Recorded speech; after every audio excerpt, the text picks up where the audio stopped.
Before I begin, I want you to take a slow breath with me. Hospice work teaches you that some of the most important moments in life happen very quietly. They don't arrive with warnings or dramatic signs. Sometimes they come wrapped in silence. Tonight, I want to share the story of a lady who died alone. Not alone in a tragic sense, not abandoned and not forgotten, but alone in the way many people leave this world with only their breath, their memories, and the quiet of the room beside them. In hospice, we learn that being alone does not always mean being unloved, and being present does not always require words. There are moments at the end of life when silence speaks louder than anything we could say. The machines are quiet. The room is still. All that remains is a human being finishing their journey. These moments stay with you, not because of what happened, but because of what you felt standing there. This story isn't meant to frighten you. It's meant to gently remind us of something we often avoid thinking about: how much presence matters, how much dignity exists in the final moments, and how even a quiet death can hold deep meaning. Sometimes the greatest lessons come not from what is said, but from what is quietly understood. I remember the room before I remember her face. Hospice rooms have a certain stillness when someone is close, a quiet that feels heavier than silence. The light was low, not because anyone had dimmed it intentionally, but because the day itself was fading. Late afternoon moving toward evening, that slow hour when shadows stretch across the floor and time seems to soften. She was lying in bed, small under the blanket, her hands resting on her chest as if that was where they had learned to belong. She had no visitors that day. No one sitting in the chair by the window, no purse on the table, no jacket draped over the back of the chair. Just her, the bed, the soft hum of the building, and me stepping in quietly so I wouldn't disturb something sacred. In hospice, you learn to enter rooms gently. Even when someone is unconscious, you announce yourself, not with your voice, but with your presence. She had been on our service for a short time. Not everyone has long hospice stories. Some come late, some come quietly. Her chart told me the basics: age, diagnosis, a few medical notes, an emergency contact who lived out of state and had been informed. But charts never tell you who a person really is. They don't tell you what made them laugh, what they feared at night, or how they felt about being alone in this final chapter. I pulled a chair close to the bed, not because she asked, but because it felt right. Her breathing was shallow, spaced out. The kind of breathing you recognize after years in hospice. Each breath sounded like it was being considered, weighed, then released. Her mouth was slightly open. Her face was relaxed, not peaceful in a poetic way, but neutral, as if her body was slowly setting things down. People often imagine dying alone as something frightening. They picture panic, sadness, abandonment, but what I saw in that room was something quieter. There was no struggle, no reaching, no searching eyes, just a woman whose body was doing what bodies eventually do, finishing a long job. I spoke to her softly, the way we do, even when we don't know if someone can hear us. I told her who I was. I told her I was there to sit with her for a bit. I told her she wasn't being rushed, that there was no hurry. Words matter less than tone in moments like this. It's not about information, it's about reassurance. Her hands were cool when I touched them, but not cold. I wrapped them gently in a warm blanket and noticed her fingers were thin, her nails neatly trimmed. Someone had cared for her at some point. Maybe she had cared for herself that way. Small details like that tell quiet stories. As I sat there, I wondered how long she had been alone in her life, not just in death. Some people are solitary by nature. Some lose their people slowly over time. Some outlive everyone they once loved. Hospice teaches you that loneliness is not always something that happens at the end. Sometimes the end simply reflects a life that has already grown quiet. Her breathing changed while I was there. It became irregular, with longer pauses. I adjusted my chair closer. I wasn't watching the clock. I never do in those moments. Time feels irrelevant. What matters is attention, presence, being witness. I talked to her about ordinary things. I told her the sun was starting to set, that the room was calm, that it was okay to rest. I didn't tell her to let go. I never do. That's not our place. But I let my voice carry permission, the kind that says nothing more is being asked of you. There was no sudden moment, no dramatic final breath that announced itself, just a gradual softening. Her chest rose one last time, then didn't rise again. I waited, because experience teaches you not to rush that space. Silence has weight after a last breath. It deserves to be honored. I checked for signs, gently, respectfully. She was gone.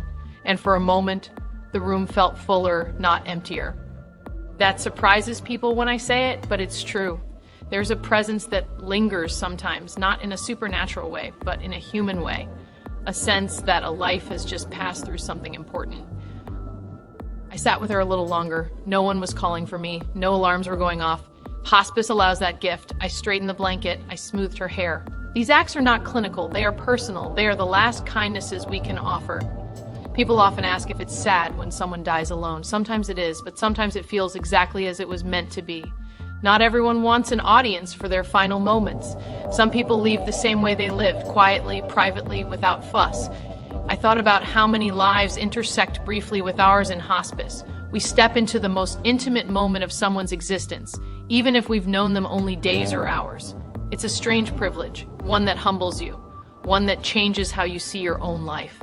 There was no unfinished business in the room that I could feel. No tension, no sense of waiting for someone who never arrived, just completion. The kind that doesn't need witnesses to be real.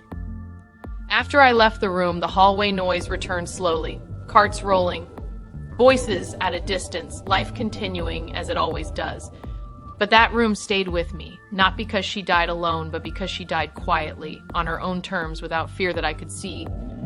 We talk a lot about dying surrounded by loved ones, and that can be beautiful, but there is also beauty in solitude, in choosing your own silence, in meeting the end without performance. I've learned that being alone at death is not a failure of the system or of love. Sometimes it is simply the final expression of who someone is, and our job is not to judge that, but to honor it. When I think of her now, I don't picture loneliness. I picture a calm room, soft light, steady hands, and a moment that asked for nothing more than respect. And in hospice, that is often enough. I don't know what she believed about death. I don't know if she was afraid earlier in her illness or if she had made peace long before that day. What I do know is that in her final moments, her body was calm, her face was relaxed, and the room felt settled. Sometimes the stories that stay with us are not the loud ones. They are the quiet ones that teach us to stop equating value with noise or love with crowds. They remind us that dignity does not require witnesses, and meaning does not depend on who is watching. In hospice, you learn to recognize when a moment is complete, not because it ends, but because nothing more needs to be added.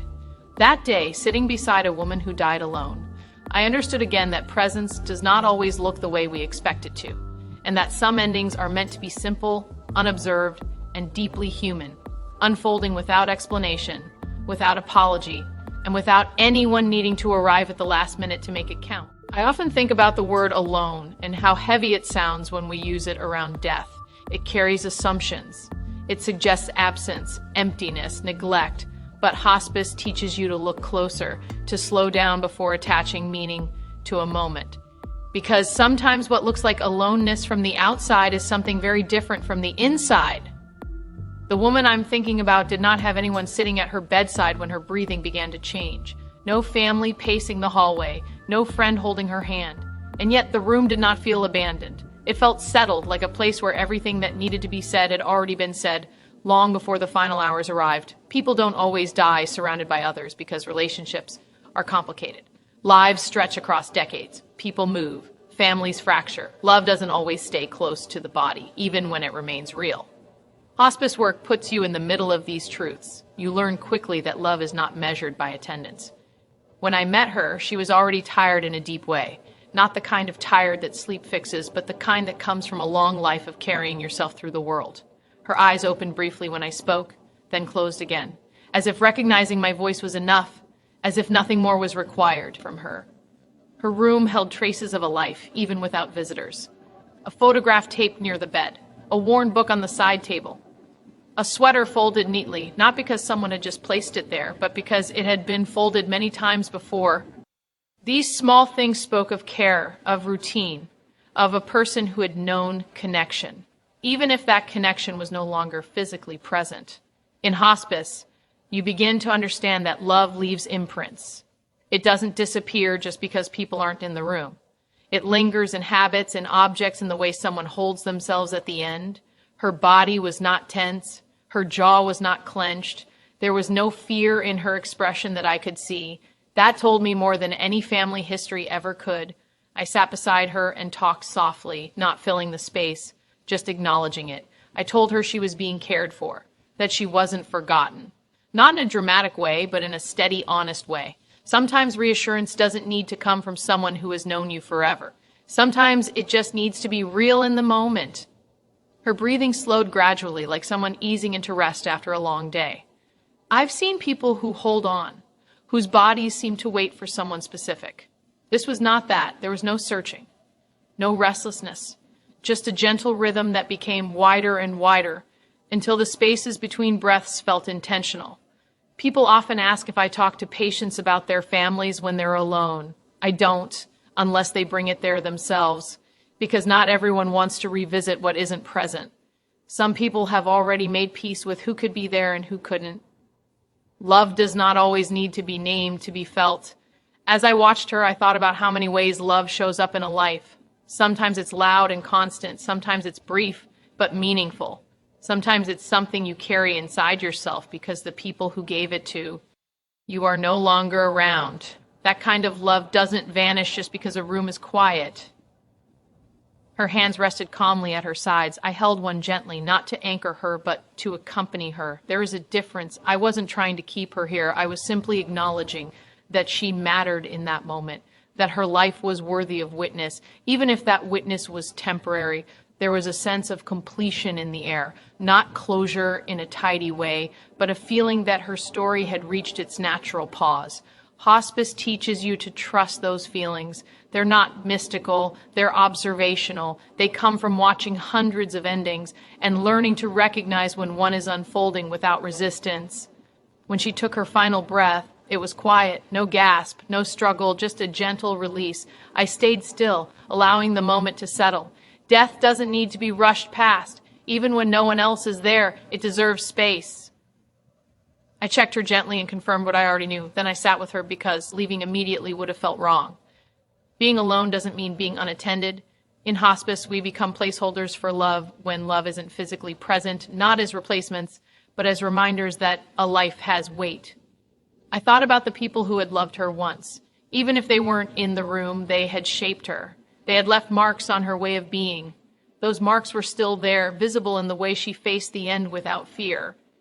There's a quiet misconception that dying alone means something went wrong, that someone failed, that love was missing. But hospice reveals a different truth. Some people carry enough love within them to meet death without needing it reflected back at the very end. Afterward, as I cared for her body, I did so slowly, respectfully. These moments are not tasks to be completed. They are final acts of care. I spoke to her as I worked, not because she could hear, but because it felt right, because her life deserved gentleness all the way through. I've learned that love does not require an audience. It doesn't demand proof at the end. It can exist quietly, invisibly, woven into a person's sense of self. When someone dies without others present, it doesn't erase the relationships they had. It simply means those relationships lived elsewhere, earlier, deeper.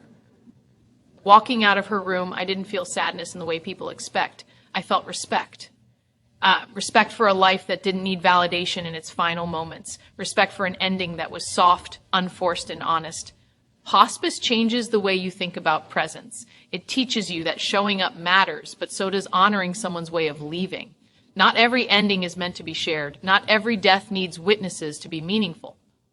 When people tell me they're afraid of dying alone, I understand that fear. It comes from imagining emptiness.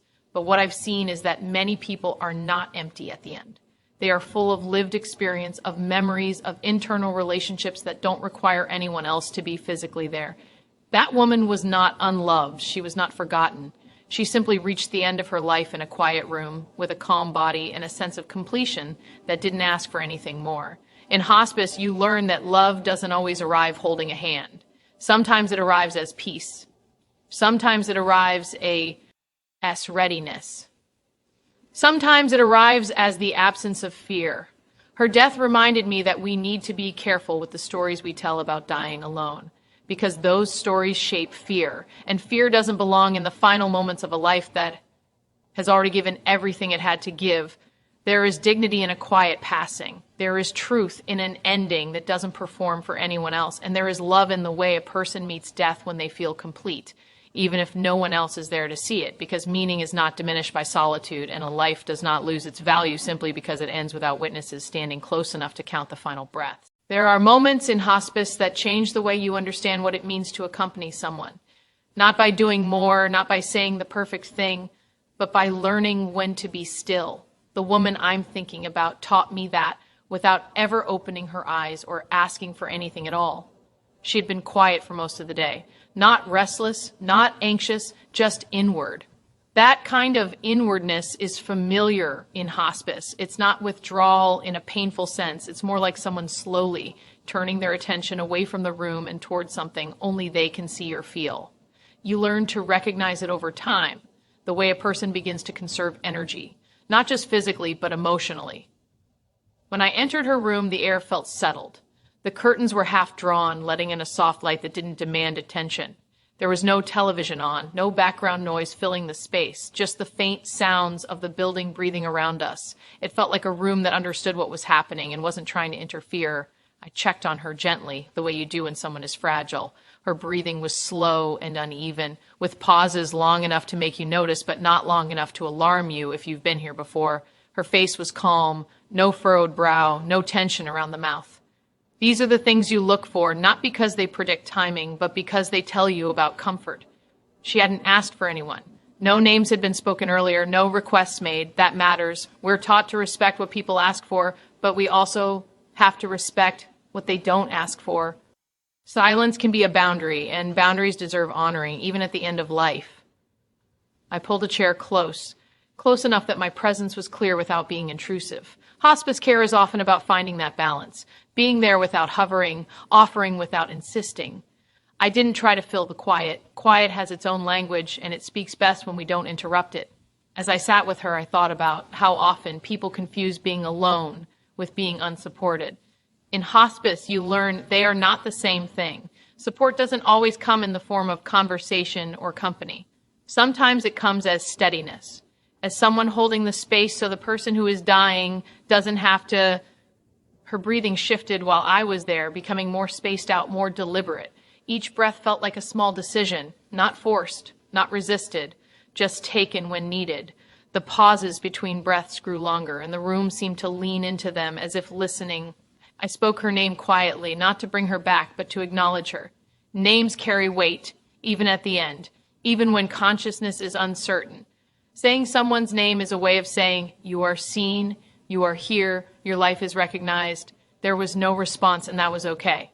Not every moment needs a reply. Presence is not transactional. It doesn't require confirmation. Her hands lay open, palms relaxed. That detail stayed with me. Hands often tell the truth before faces do. Clenched hands suggest holding on. Tight fingers suggest fear or discomfort. Her hands were open, empty, as if she had already set things down. People imagine that when someone dies alone, the room must feel heavy with sadness. Sometimes it does. But sometimes, like with her, the room feels neutral in the best way, balanced, not weighed down by unfinished business or unspoken words, just quiet acceptance. I didn't know her history in detail. I didn't know if she had children or siblings or a partner at some point in her life. I didn't need to. The end of life doesn't require a full biography. It requires attention to what is happening now. I listened to her breathing until it slowed further, until the pauses stretched into something that felt different. Not alarming, just final. Experience teaches you to recognize when a body is nearing the end of its rhythm, not because you're looking for an ending, but because the body tells you when it's almost done. When her breathing stopped, it didn't announce itself. There was no dramatic shift, just a breath that didn't return. I waited because sometimes bodies surprise you, but this time there was no surprise, just stillness. That stillness felt complete. Not empty, complete, like a sentence that ended exactly where it was meant to. I sat with her after because that moment matters, even when no one else is coming, even when the chart will soon be closed. Sitting is a form of respect. It says this mattered, this life mattered, this ending matters. People often ask if it's hard to be the only one there when someone dies. The honest answer is that it can be, but not in the way they imagine. It's not frightening. It's grounding. It reminds you that being human is enough, that you don't need a crowd to validate a moment. I straightened the blanket and adjusted her pillow. Small acts that don't change anything medically, but change everything emotionally. These are not tasks you rush. They are final gestures of care. As I worked, I spoke softly, narrating what I was doing. Not for her, exactly, but for the dignity of the process. Care doesn't stop just because a life has ended. It continues through the way we treat the body that held that life. There was a sense of privacy in the room that I wanted to protect. Even after death, some people feel private to you, not secretive, just personal.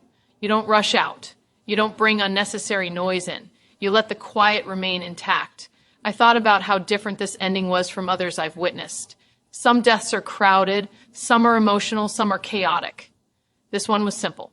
And simplicity is not a lesser ending. It's just a different one. We don't talk enough about the skill of being with someone without trying to fix anything. Hospice teaches you that skill slowly, through repetition, through moments like this, where the only thing required of you is to stay. There is a kind of trust involved when someone dies without calling anyone in. A trust that the moment doesn't need witnesses to be valid. A trust that what has been lived is enough. I've learned that solitude at the end of life can be intentional, even if it's not consciously chosen. Some people turn inward as a way of preparing, as a way of making the transition quietly without distraction. That doesn't mean they don't care. It doesn't mean they weren't connected. It means their relationship with the world has changed.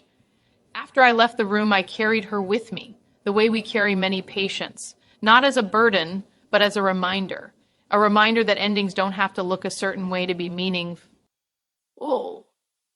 There is a cultural expectation that death should be shared, witnessed, surrounded by love made visible.